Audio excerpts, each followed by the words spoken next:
Okay, so I'm Kenric Nelson. I'm gonna share a little bit about Photrek's mission. I'm gonna talk about why forecasts tend to be terrible and are difficult to make. And then I'm gonna introduce to you at a high level some statistical tools about complex systems that our team has developed and why those can help with both the assessments and then also the training of forecasting models. And then for today, we'll prompt a discussion about the Cardano native tokens. In a meeting next month, we'll dive into those in more detail. And then again, we'll kind of give a taste of some machine learning techniques today. And in our third meeting, that it will be focused on the machine learning techniques. So first, a little bit of an introduction to Photrek. So many of you have met myself and our team through our work in Catalyst. So I'll start with that on the right. Within the Catalyst community, we've been contributing to the governance protocols, and that work grew out of our research in complex systems. And we were particularly interested in, given the aspiration for decentralized governance, what kind of designs do you need in your voting processes to truly make sure that you have diverse, decentralized decision-making. And then that's expanded to this new project in forecasting Cardano native tokens, and that will contribute. Photrek has a small crypto portfolio that I manage that funds our work.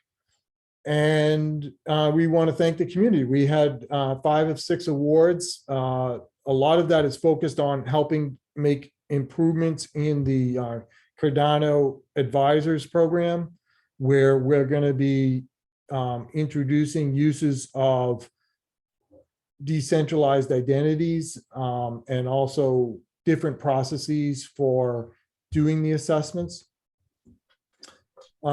I'll shift now to the left. The sort of first funded project for Photrek was supporting Brown University and Professor Erica Walker in the public health department. And Photrek is designing machine learning algorithms to calibrate low-cost sensors. And that way they can field low-cost sensors but calibrated to higher quality sensors. And this is part of a larger effort to monitor environmental pollution, particularly in socioeconomic communities that are suffering under high levels of pollution. And the community that she's looking at right now is Jackson, Mississippi. And then that work builds from this community that we've developed called Machine Intelligence for Complex Systems. This is a group of about 10 to 15 scientists around the world that collaborate with Photrek on really challenging scientific problems leading towards publication in leading journals. So for instance, we just published a paper on something we called a coupled variational autoencoder. And that actually was the foundation for a collaboration with SingularityNet that I'm going to describe in a moment. I have another paper that just got published. It's about to be announced by Physica A called Independent Approximates. It's a very interesting achievement where maybe I'll pause. For those that maybe want to know more about statistical analysis, ping me and I can describe that in more detail. But let me jump in. Are you sharing something? Because we are all seeing only the slide deck, but I see your mouse moving and circling around topics. Well, I'm sharing a slide called Photrek, We Enlighten Your Pathway. Okay, okay. Yeah, that was it. Sorry, I shouldn't have been distracting you with my mouse. All right, let me go to the next slide.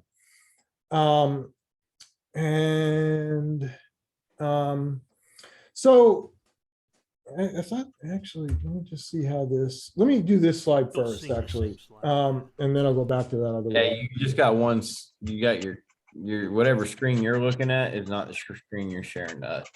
Yeah, we're just seeing the title slide. Detecting, Okay, You're I sharing think the I other- see what you, yes, I think okay, thank you. Let me stop sharing. I am sharing, I had two PowerPoints open and I was sharing the wrong one. Sorry about that.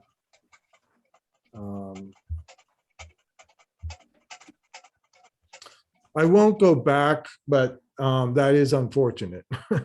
Sorry about the mistake there. All right. I'm good for a quick summary if you want to do that. Okay. Let me, no, that's not right either. It's, hold on a second. All right, here we go. All right, now you should see a slide that says SingularityNet proposal wins. Do you see that? Yes? Yes, yeah, I see. Okay. So from that work that we're doing with this community called Machine Intelligence for Complex Systems, we just recently got awards from the SingularityNet Fund 1. And this builds from this first project on forecasting Cardano negative tokens, which was under Fund 7, part of the SingularityNet category. We had extensive discussions over the last 2 months with a variety of teams in the SingularityNet community. Those teams include a group working on sustainability and environmental science modeling. Another group, the Singularity DAO, which is working on financial trading algorithms. And then a team called Rejuve that is working on health analysis. And that led to identification of an important need within their community where, particularly in financial trading, you're wanting to gather kind of historical data of markets, but oftentimes there's gaps in your data. And we have an algorithm that can generate simulations, or rather right now it generates images, and we're proposing to do the initial design work to turn that into a dynamic model that can generate time series data. That's the larger project.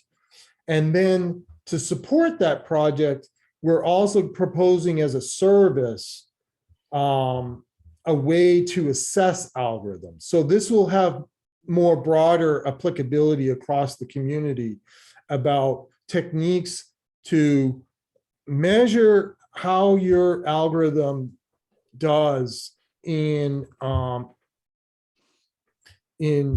against outliers where the high risks occur. And that's a little bit, that's kind of what I'm going to talk about today. And then I'll go back. So if we dive into the forecasting Cardano native tokens, what interested me here is that on the one hand, it's obviously an impossible problem. And there were reviewers that kind of pointed this out when we proposed it. They're not wrong about that.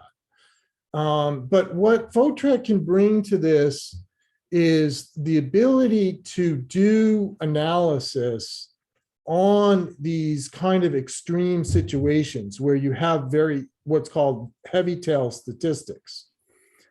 So I'm going to kind of go through the foundations of the technique today. And then as a community, I'd like to talk with you about what's going on in terms of the launches of native tokens and where there might be high interest in particular tokens that we should try to model. So if you look at the characteristics of complex systems, what does that phrase mean? It comes from the physics community and its work in analyzing nonlinear systems. And in particular, what they found, there's a lot of different ways that, a lot of different effects that come out of this. But one, for instance, is this idea that if you make very small perturbations in the initial conditions, you can get quite extreme differences in the outcomes. And so even though a process might be deterministic, the details of the process are so minute that in the end, it really becomes, you can only really analyze it as a statistical process. And in the top here, you kind of see, these are simulations that a team member of our community did. And these come from a paper we wrote together that was published in Physica A. And what you see is kind of a breakdown of, you have sort of a disordered phase where things are very chaotic.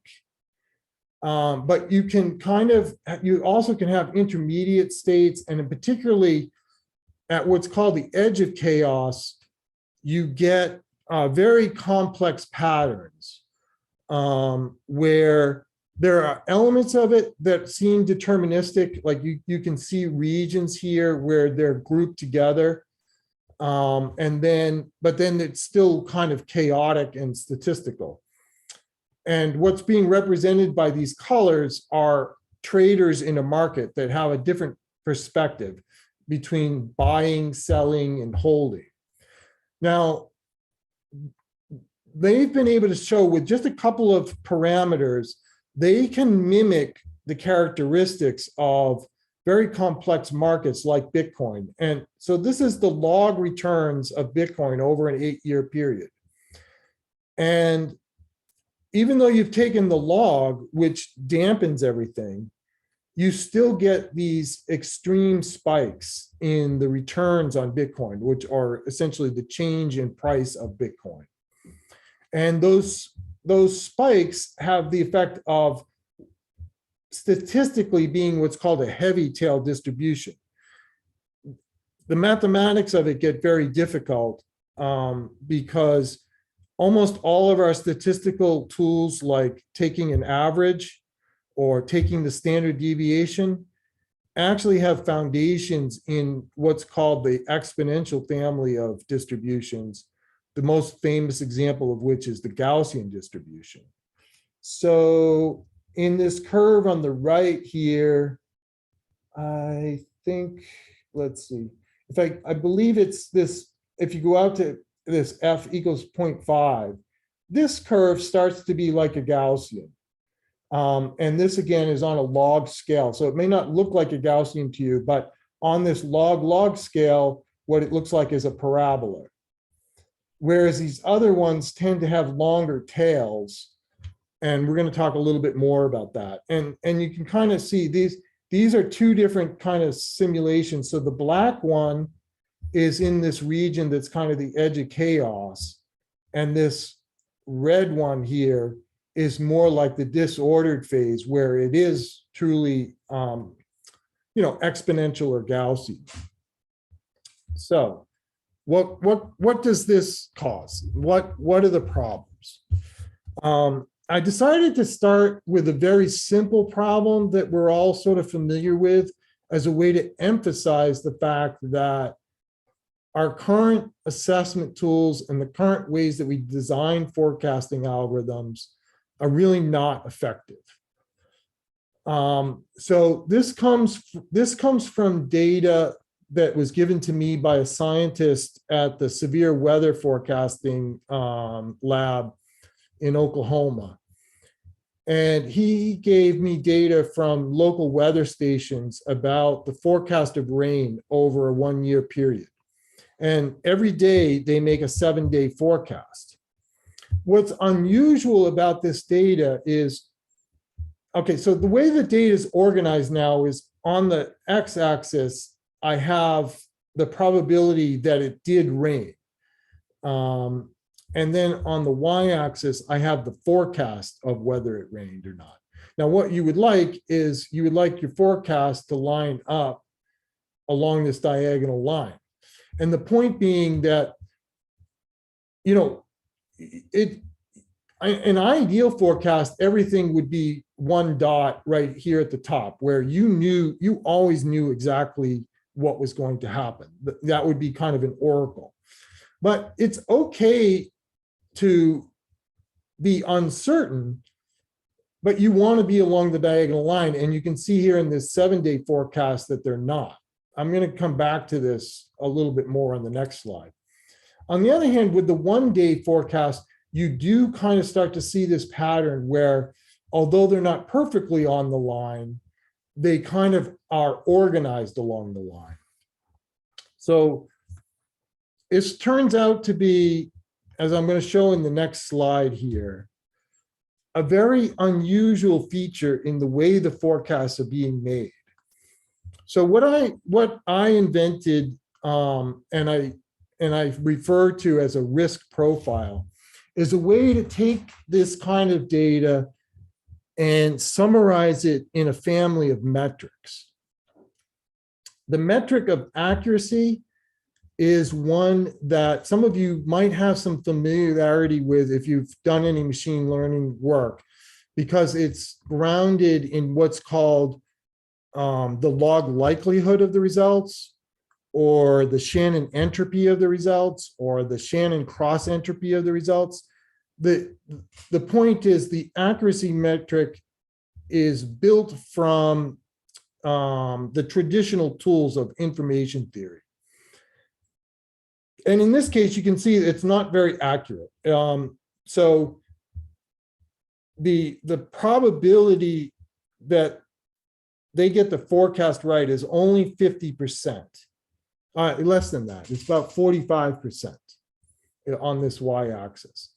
Now, the reason some of these things get so badly is that it's often the case that it's actually this decisiveness metric that people monitor themselves against.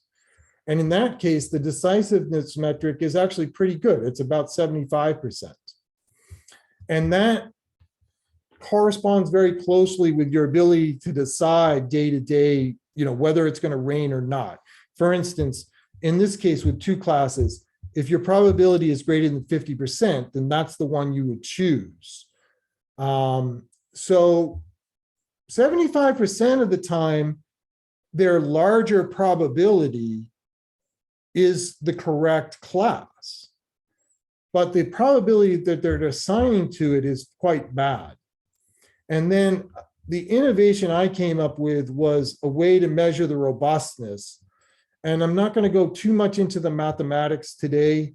On the next slide, I'll talk about it a little bit, but I have a measure of robustness here, and you can see here it's extremely bad. And what happened is that 20% of the time is sort of the standard year, is sort of the year average, or how often it rains. But on their 7-day forecast, they often predict, like you can see, these are kind of complementary. They often predict certainty that it's not going to rain. And so if you can, if you contrast this, they don't have any of these certain, there's no case here where they're certain that it's not going to rain in the 1-day forecast. So a very weird thing has happened here with these forecasts. We all know intuitively that it's harder to make the 7-day forecast than it is the 1-day forecast, right?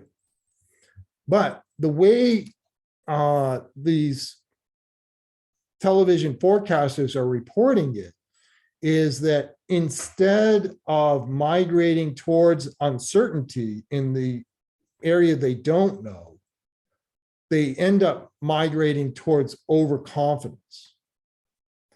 And this overconfidence turns out to be very common in a lot of algorithms. And basically what happens is they're actually optimizing this decisiveness feature. And they're not doing careful enough measurements about the accuracy of the probabilities, and they're completely ignoring this issue of robustness. So this is what Photrek can add to the problem.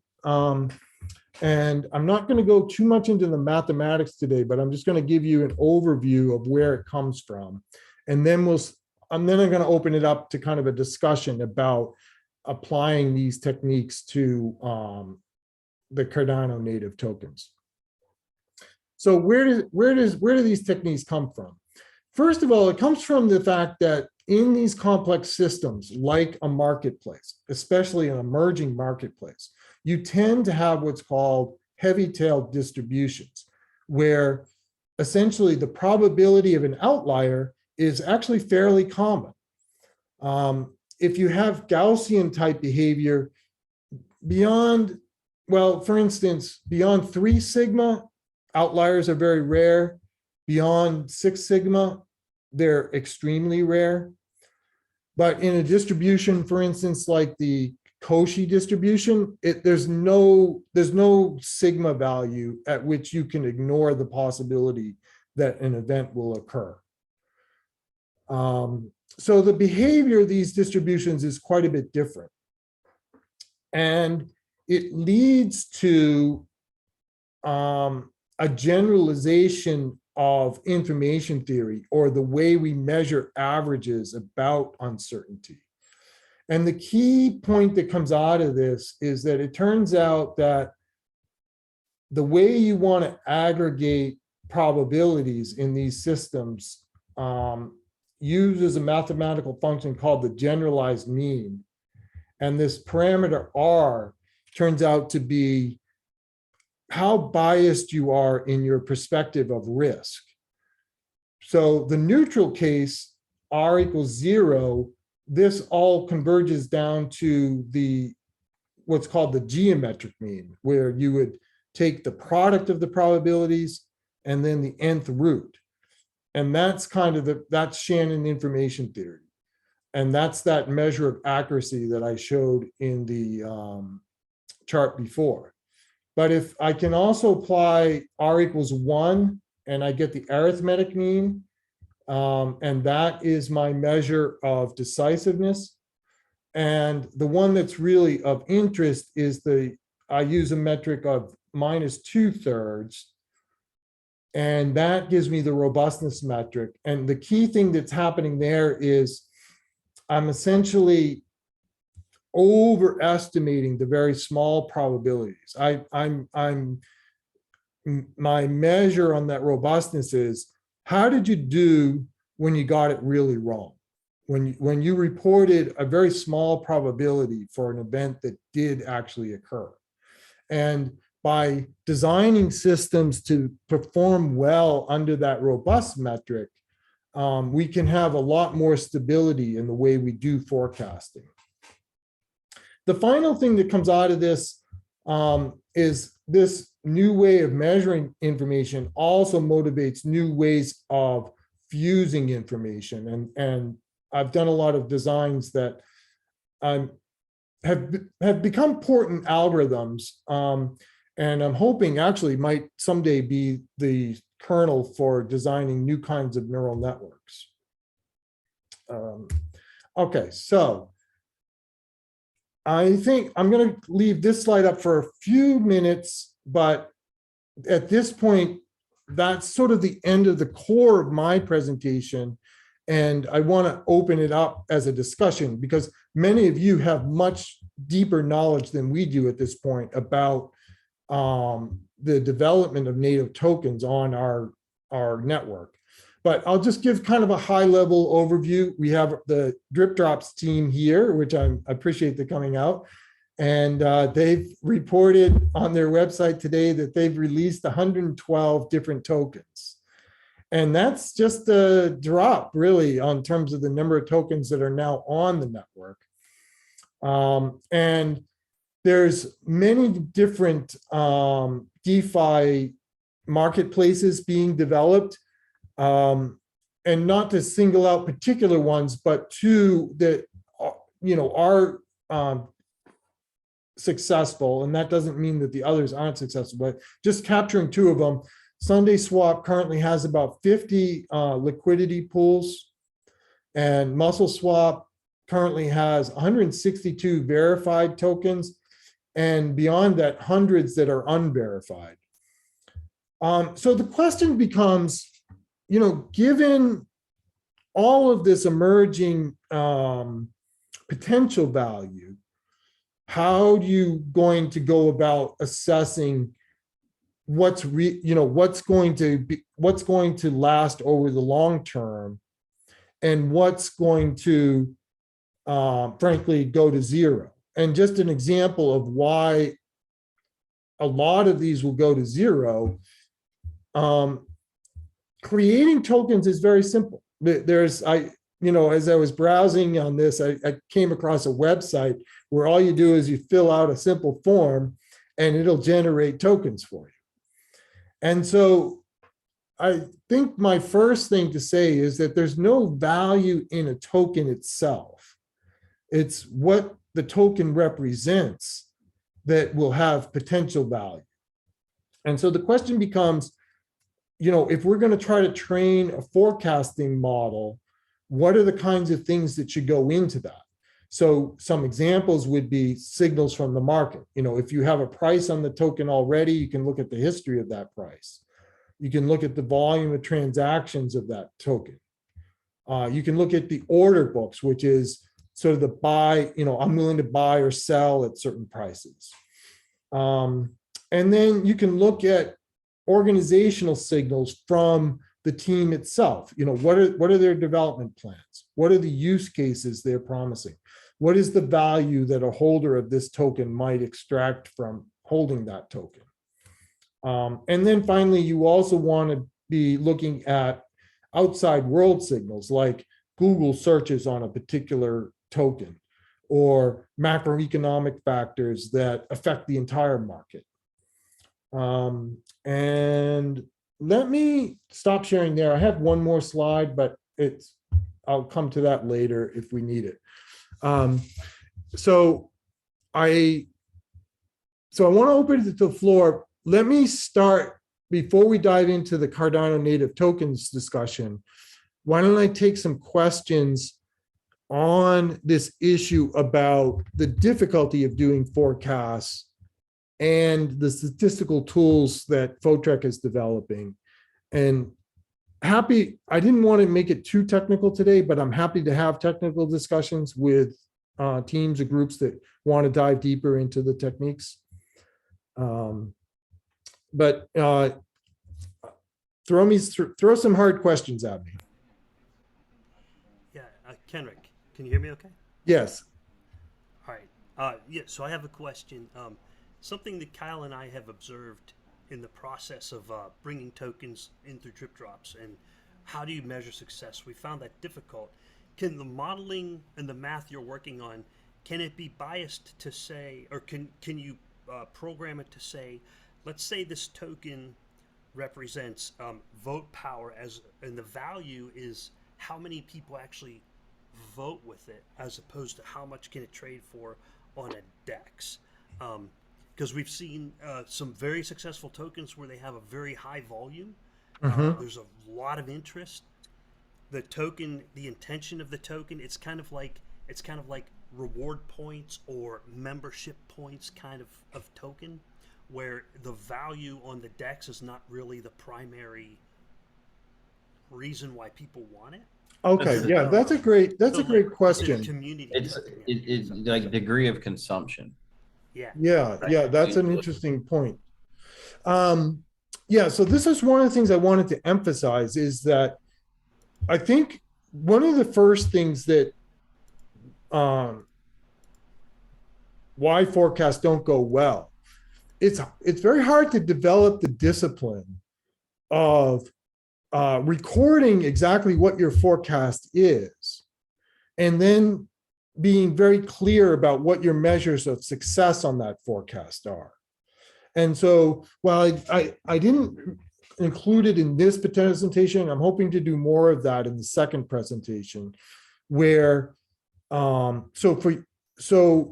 instance, with your case, like you're saying, you want to kind of have a detailed record of what your forecasts were at some date, and then also how your forecasts get updated. and then a measure of success on that forecast. Now, like for example, I'd like to forecast desirability. If I could forecast desirability, that would be the crystal ball. That'd be like, yeah, exactly. And then I think Desirability though, can be used to forecast potential success. See, tokenomics are tricky because you've got a matter of users that are using your platform or investing in. So there's where distribution comes into play. And this is what wide distribution. So you've got a little bit of a kind of some contradictory in the slides you showed. Drip drops distribute some tokens, 141. But if you then want to look at actual transaction volume, we're rocking the chain. Like all the tokens that are doing the top transaction volume are coming and doing distribution there. So that metric's one side of it, where users are taking ownership and interest. Now the projects then have to deliver upon what they're going to say. And so that has to come in parallel with that. And if they match and they do it at the right angle, you've got product market fit. And then you see now you've got a bunch of users that are hyped on a project, and that can kind of roll into it, but that's not an equilibrium steady state scenario. That's a scenario that happens while we're rocking in bull markets, maybe the next 10 or 20 years. That makes sense. Yeah. The other thing that can be added to this, so like what we're talking about at that frame is kind of sort of what I would call classification performance. It's, can you make good decisions? Is something going to be successful or not successful? Then we can get more nuanced if you set up a set of categories and you assign probabilities of it fitting that category, because then that forces you to think a little bit more about the degree of uncertainty that you forecast about the outcomes. And it's when you start having the discipline of assigning probabilities to this success or not success, or some nuance of these categories, that you can get, I think that the feedback of making those probability forecasts and then analyzing them later will give you a lot of insight about what's working and what's not working in terms of formulating the forecast. And let me, maybe another dynamic, if you look at all the data and keep everything the same, like 2 projects, right? Or 10 projects, let's say they all did the same thing and they all had the exact same, here's what I'm going to implement. The variation is going to be the team. And perhaps even in your data, the variation in the different thing in the weather is the individual's capability, right? Like maybe you have people who know what's going and can execute better. So that facet is a big degree. Because I mean, I could even tell you in our own operations, you take one member off the team and it's a totally different team, and it doesn't matter which one. So it's right. Yeah, that's exactly what I was describing. And we can go in terms of organizational signals that are coming out of the team in a sense. Yeah. It's hard to measure. I mean, how do you measure that into a forecast? So when you've got, we got people yelling at us because they want to remain anonymous, and it's yeah. Would you assign Let me, a probability? Thurston had his hand up earlier, so let me go to Thurston next. Yeah, I was wondering kind of whether there are 2 elements in how you reflect them. The one is effectively, and I'm just looking at the DEXs at the moment as kind of the trading platforms for a token, which kind of are creating the market value in itself. And the other factors I totally accept, kind of which you had on there. The number of DEXs and the liquidity in every single DEX, or the imparity of liquidity in every single DEX, how far that would affect the market price, because obviously there is then this element of different prices kind of will leverage itself out, but there is also then the liquidity element to it, kind of like if you don't have any liquidity, it doesn't really matter because you cannot sell or not buy. Yes, right. And I think this, for instance, is an important feature in terms of deciding whether to add to a pool, right? Because if one of the perspectives I have on marketplaces is people who work as professional traders, the primary service they're providing to the market is liquidity, as you're describing. And it's interesting how these DeFi algorithms like Uniswap and Sunday Swap have actually made that quite explicit now, because although Uniswap has changed a little bit and is more sophisticated, the first model was simply that you would add liquidity by adding an equal value of 2 tokens, and then others would trade against that. So it was very explicit that you were getting paid to provide liquidity so that people could trade. And what you're looking for there is the trader sort of has the following trade-off, the little pun there, in that if they can find markets that have low liquidity, then they're potentially going to be adding more value and making more profit.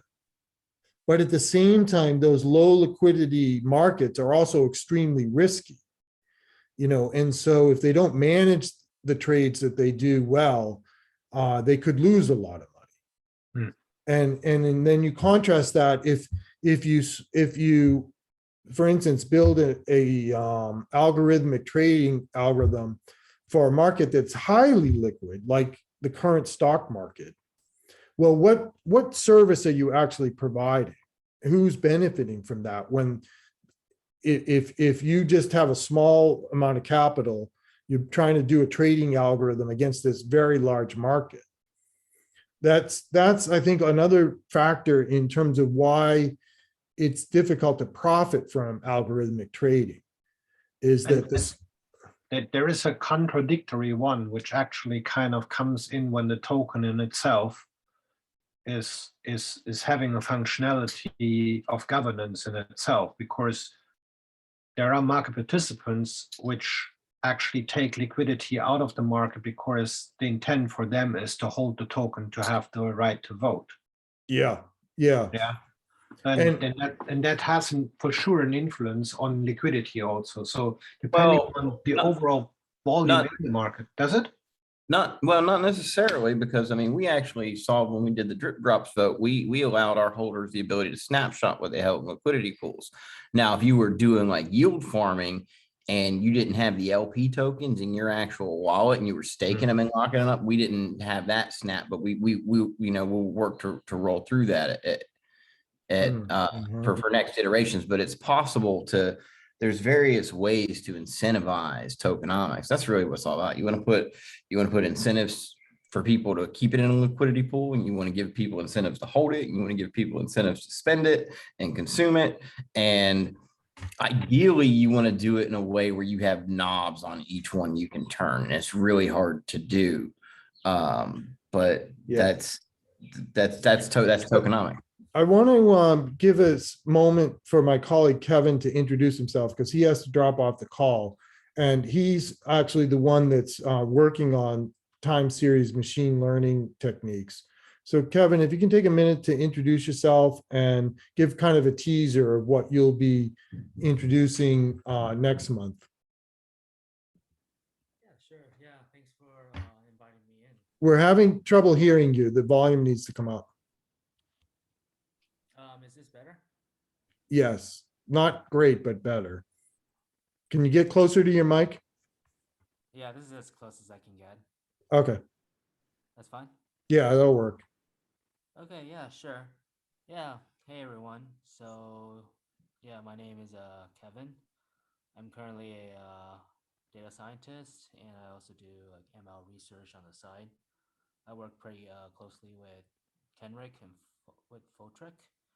I also am in the financial services industry, but previously I also was involved with a few cryptocurrencies as well from around 2017 to 2020 before I actually moved more into data science and AI. But I think that I was able to meet up with Kenric a few years ago, both in the blockchain AI space, and I think we had a lot of very overlapping interests. So I'm really happy to work with closely with Kenric right now.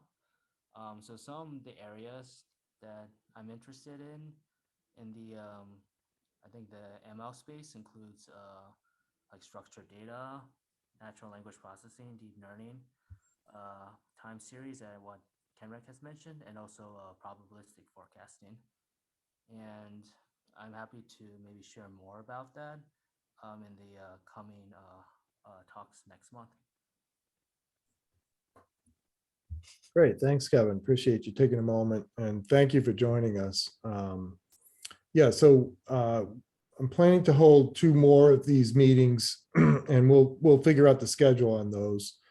And we'll have, in one of those, we'll have Kevin actually present his work on the machine learning side of it. I think it was Tevo and then Marta who had their hands up. Do you want to go, Tevo? Well, sure. That was the topic about like how do you like I don't know what was that, like measure, like is it accuracy of like 80% and yes, probability, but do you rate the probability of a token success or no success, or you have like a lot of labels, like Kyle suggested that maybe a team skill should be a probability, and is the probability of that team member like succeeding his work in that time or not, and you kind of like, okay, maybe 50% because it's like a new thing and we don't even know is it gonna work. And same for like categories, like yes, because it's a governance token for voting in DEX, it has high probability of hitting use cases, but for example a governance token to in NFT to, I don't know, mint something, maybe not that much. So are you able to like label, like categorize the token and then use probabilities of each of them and then aggregate like 100 different probabilities and make use of that kind of system? Or that's out of? Yeah, okay, so this is a great set of questions, Steve. Thank you. So let me approach it in the following way. Kyle and Rick have kind of introduced some new interesting ideas there in terms of how you would label what's successful or not. But let me back it up and go for the moment with price, accepting that as they're describing, price might not be what's important to all users. But as a way of grounding it, I'll talk about that first, and then it could be adapted to other metrics. If we look, also too, sorry, I don't want to interrupt you. Yeah, go ahead. It's really important to understand this too, is that the capability curve or life of curve of Cardano is like an exponential curve too. Like right now, we just had Muesli Swap was the first DEX, right? And then Sunday Swap. We've got a few other ones coming. A couple other ones here and a few other ones coming. Markets are very immature. Centralized exchanges aren't actively supporting native assets in at least in any kind of meaningful and impactful way. And exactly. So as that market elevates as well, that's a whole nother dynamic that's going to play into the successes that enablement of liquidity. Sorry, I didn't mean to interrupt you. Yeah, no, I agree with you. And that's exactly why one of the things I wanted to emphasize in just this introduction talk is that it's not just past prices that would reflect a good forecast. And in fact, if that's only thing you use, that's probably not going to be a good forecast. But the way to frame it, as Tevo is describing, is what we could do is the following. You could sort of say, let's say we came up with 5 categories, and the initial 5 categories were the price stays about the same, so maybe that's bounded, say within, let's call it 5%, plus or minus 5% would be sort of a stable price in these kind of volatile markets. And then you could have 2 regions where it's say between the range of a plus 5 to say plus 15% change, right? And then the equivalent as a negative price And then you could have greater than 15% or lower than 15%. Now, what you could do is you could segment times out and assign probabilities to each of those changes over, say, a 1 week time frame, a 1 month time frame, a 1 year time frame, and maybe a 5 year time frame.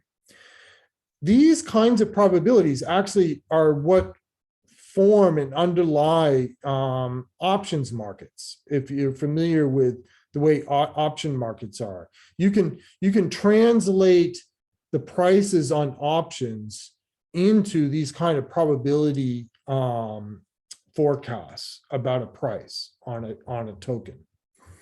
So this I think would be an interesting discipline to kind of set up on these Cardano negative tokens, is to maybe even as a community just try to start with just some wild guesses, but as a discipline, if you started doing that and then assessing how well those guesses worked, then you might feed a cycle of, okay, well, what features actually matter in making this kind of assessment? And which what would be a really interesting point to measure is, so like what's really interesting about Cardano is, like, if you think about Ethereum's got thousands of tokens, right? Yeah. At some point, Ethereum, they all had what's called alt season, right? Cardano is going to have alt season. So 10, 20, 30%, throw that out the window. These projects are going to undergo the capital injections that are ridiculous. And so if you can measure that in some kind of meaningful way, that could be very useful, because that's, you see what I'm saying? You talk about a 100x or 1,000x increase over 3 months. Okay, that project's got more likelihood to operate. And so, and we're going to see that, I believe. I do believe we're going to see a lot of money. Cardano doable run may take a few years. This is within a 5 year time frame for sure. It will go on a nice little bull run, and then all of a sudden the natives are just going to go just like Ethereum did. And that's I like that question. It's an interesting way of framing it. So in other words, you could set up the probabilities looking at, you could say that a bull market was sort of a greater than 25% escalation, not just in one token, but across a group of tokens. You could have a separate metric that tracks ADA's price entirely, and that could, because it's all going to be relative at some point. And then the question would be, what is your forecast of when this bull market will occur? And you could have time segments and set probabilities against that. That's another interesting way of doing this that would and actually it leads to another question too, because I'm going to have you go next, Marta, but let me finish this thought building from what Kyle said, is that one of the questions I had is, I was sort of thinking of framing the forecasting in the following way, is that, within the top 6 or 7 tokens now, you have Cardano, Binance, Ethereum, and Bitcoin. So, these are kind of the dominant level 1 platforms. So as a way of framing it, I think those would be worth looking at as a forecasting problem. And then we could choose kind of 3 approximately of the more dominant coins that are currently in the native tokens. Your own drip drop coin is got a pretty high market cap right now. I think Liquid, and then Sunday Swap, and a few others. So I was sort of thinking of down selecting to sort of between about 3 to sort of take a first look at. But there might be, I'll have to think about it, but we might also look at some aggregate measure of the market rather than just one token. That might be interesting also. Marta, how about you go next with your question? Thank you. And it may seem a little off topic, but I don't think it necessarily is. And it does relate to SingularityNet. So Okay. hopefully that will Yeah. become. That's cool. So anyway, I have been studying and sort of considering what SingularityNet has been producing through, or has been working on through NewNet. I don't know if you're Okay. aware of the platform of theirs or not. And one thing that it offers is it offers a expansion of non-block producing nodes and for AI distribution. So AI resources made available specifically to Cardano blockchain through this network of nodes. And that so these are, and I think that this is really important as the user becomes, as a user with new hardware that's upcoming, the user is now going to be, is considered a node instead of having hardware resources being attached to a server or cloud. They are attached to the user themselves. And so for that, I think that so we have, as we scale and we have more users engaging in environments that are produced through AI processes, we also would have this access to machine learning processes as well. So that would increase the volume of users and also that increase its value. And I think that we're rare, and I could be wrong on this because I really mostly know Cardano, but I have not heard of any other blockchain which uses, which has such an integral relationship with an AI distribution or resource network. And there's a really interesting video on this that with Ben Gertzel, a scientist named Weaver and Vietas, where they discuss how this extension of these networks also has tokens that are associated with them, and that the tokens are, in a sense, provide metabolism. That's the word used, which allows this network to grow, these resources to grow. And also, I wanted to say that in considering that and considering what you're talking about, since the SEC just came out and discussed that cryptocurrencies were going to be, a bill is put forth, a bipartisan bill to consider cryptos as commodities.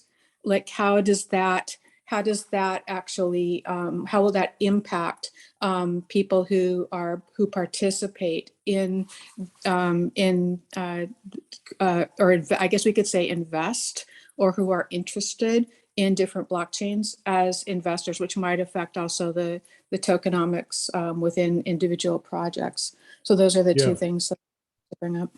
Yeah, and actually, Marta, could you just introduce yourself? Like, what's your connection to the SingularityNet community, and what kinds of things are you working on yourself? Yeah, so next to my name is a project that I'm working on. That's the name of it, io-Haptik. And then also, I was funded in Fund 6. I'm still working on that project. So I'm working on a project that addresses it has two parts to it. It's looking at user interface as object, but that is actually more key, like a key that opens a space where users do not use, sorry, I'm having getting a bunch of weird things coming across my screen now, where users are engaged within a VR environment that is responsive to them because it is created through AI. Okay, excellent. Yeah, it'd be great to talk to you further, because as you see from what I presented, Photrek is very focused on kind of the algorithm development. We're still kind of learning the blockchain technology and programming skills. So we're very interested in partnering with people like yourself that have a deeper understanding of the blockchain infrastructure. That would be great. Okay, great. That sounds And good. I'm going to let others respond to her remarks, because I don't have a cogent response. I appreciated everything you said, but if others want to amplify or ask her questions, please jump in. Is this related to Marta's comments, Rick? I don't know. I think so. Okay. It Okay, was go ahead about- then. I think it's very similar. It's a similar thread. Okay. Is what I raised my hand. So maybe Marta can help me with it. But so the kind of things that Kyle and I would be interested in the modeling that you're doing, and we should probably have an offline meeting, a separate, longer meeting. That to sounds figure out good. this. So price is an awesome metric to look at, but also the distribution of a token. How widely is it distributed? All right. And how often is it actually transacted on the network? Which Yeah. I think would also be maybe something that SingularityNet would be interested in as well. Right. So like those three properties are the ones we currently look at. Okay. I know earlier I was very vague where I called it desirability, which is not necessarily price. But when I think on it, I say really what we look at is, does it have a value? Are people acquiring it? Because sometimes things have very high volume. Hosky's a great example. It has high volume, low value, right? Because people like it, they enjoy it. Yeah. And those are all things that are desirable. And how far distributed it is. Like if somebody has a utility token, the more distribution, the better, right? So, or at least the more broader distribution. But it depends on what the client wants. So if the prediction models can help us with that, that would be great. Another thing also that would be very important to get in the future is Babel fees. And how would Babel fees affect the prediction model? Like right now, I think Cardano is a little slow, aside from the bear market, is, you got to burn ADA every time you move something from point A to point B, but I think the Babel fees will also improve. And so Yeah, that's going to be what we interesting wanna too, predict because is- it seems to me that you have to have very good trusted oracles in order to have Babel fees. And I'm sure they're working on that, but I'm not familiar with how they're approaching that. In other words, if you're going to set transaction fees using a different coin, what price are you going to use? And how are you going to determine that price? Yeah, like if That's I was a a Babel challenging fee problem. provider, right? So if I was a provider of the Yeah. fee, I would want to know, should I in fact accept that coin for Babel fees or Yeah, not? exactly. And in that case, you would want to know the desirability of the value of that token. You'd want to have a prediction and say, yes, it will be worth something. It is worth burning your ADA in exchange for that native asset that you're trying to move. So, yeah, I could see a lot of Yeah, and use another pulling thing out. your comment brings up that, like you said, you have price, diversity in the distributions across wallets, and then the amount of transactions. And, there's a basic macroeconomic measure about, and I'm not going to get the phrase right. Maybe someone can help me with this, but, when a currency circulates, you get amplification of that currency. And it's kind of a sign of health of the economy using that currency. So maybe something similar to that can be developed for these tokens. Is partially true, but we also want to measure the smart contract, whatever, if there's a smart contract associated with the ecosystem or multiple, because assets locked up in them can be staked, and then sitting assets become very valuable if it's done in volume. Because you back in 100% pledge stake pool on the back end, essentially. Yeah.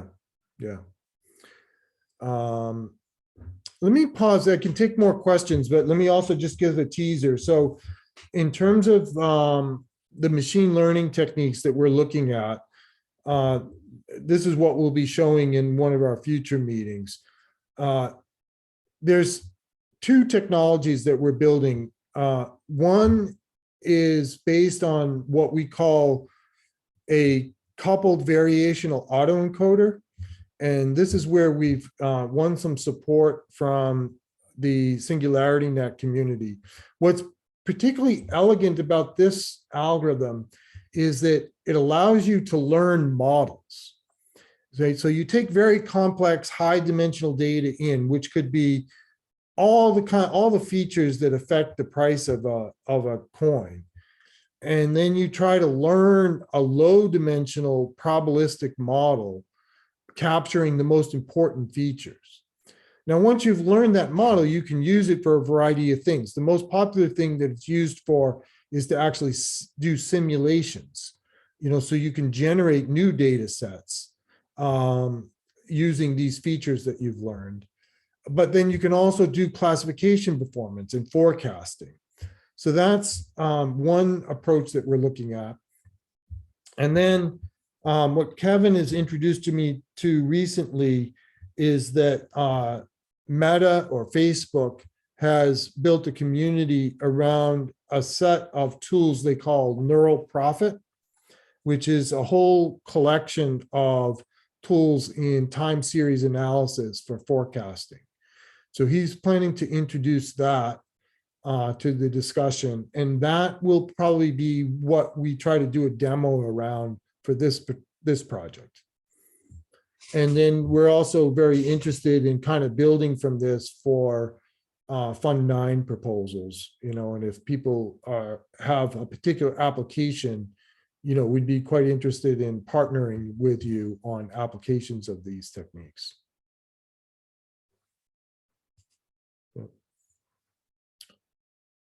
Other questions or comments, or anyone got an interesting problem that these kind of techniques would fit into?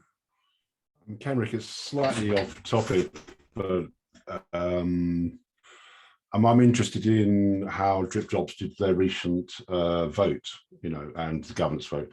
And I was wondering if I've been asking anyone in the community who would like to do a game theory analysis of the vote, or if drip jobs are doing a game theory analysis of the vote. Yeah, great question. And that's an Adam question, totally. Yeah, it'd be nice to see that. It'd be a useful community service. So it's obviously a certain type of game that happened because there's prior knowledge of the vote. There's incomplete information in the vote, that kind of thing. So it'd be nice to just do a little analysis of that. I'm not necessarily the person to do that, but I was thinking of you, Kenric, and I was thinking, sure, that would be other people in the community. Yeah, that would be very interesting, because we struggled with we had some very in-depth and very deeply thought out discussions saying, should we make it visible to begin with? Or what happens if you do not make it visible and you obscure it, then only the people who have the technical knowledge to extract the data will, and a bad guy might be the one who does it. And we thought, fuck, okay, well, and that'd be great. I'd love to see that, Stephen. If you got someone, just point me to him. Sorry, I swore in your video. Well, no, like he was asking Kenric to do it. So Kenric, all the data is public and it's all on chain. So we didn't do it like Catalyst. We voted on chain. So and just for reference, I believe we published the voting results. It was about 24 hours or so after we launched the vote. Adam rolled it out the next day. So it's 12 to 24 hours later or so. We published results. We watched them pretty closely manually and haven't done hard data analysis. What I noticed manually is it didn't seem to have a huge impact swaying either way. The numbers fluctuated a decent amount. And then with our some of the team members had procured drip. And so we made an internal decision because we knew that we would have it, that we would abstain from particularly the fifth question, not from the entire, because it affects the number 5. So if you can look at the total of votes and the amount of people who abstained. It was actually remarkable. Many, many, many people beyond us abstained from number 5. It was, I think one analysis that we could probably provide you with is the percent of community members that abstained versus us. That was an interesting thing. So it's quite a bit. And what was vote 5? What was that question? So what we did was what drips was it's a wild experiment. We came out and we said, okay, we're going to do 100% token distribution to the community. The only way that you are going to get drip tokens is by using the platform. And so what people were doing is they were taking the strip, and some people were holding it to pure vote power. And many people were just getting these, and they were farming, and they were just going and dumping it on the exchange to make money. And we've taken steps to kind of mitigate that. But there was an ecosystem. And so essentially people wanted to purchase the drip so they could procure more voting power, and other people wanted to dump it so they could make money. And this is the back pressure of the tokenomics out the gate. And then all the other dexes started just kind of rushing to list the other things that were on drip drops. So drip drops was the initial tokenomics enablement. The dexes then supplied markets for different assets as they came. So that's kind of the tokenomics, at least initially. Now what we're doing with drip drops is we're adding all kinds of consumption. So the voting aspect of it was the first phase, but the community essentially voted to give us 10% of the supply.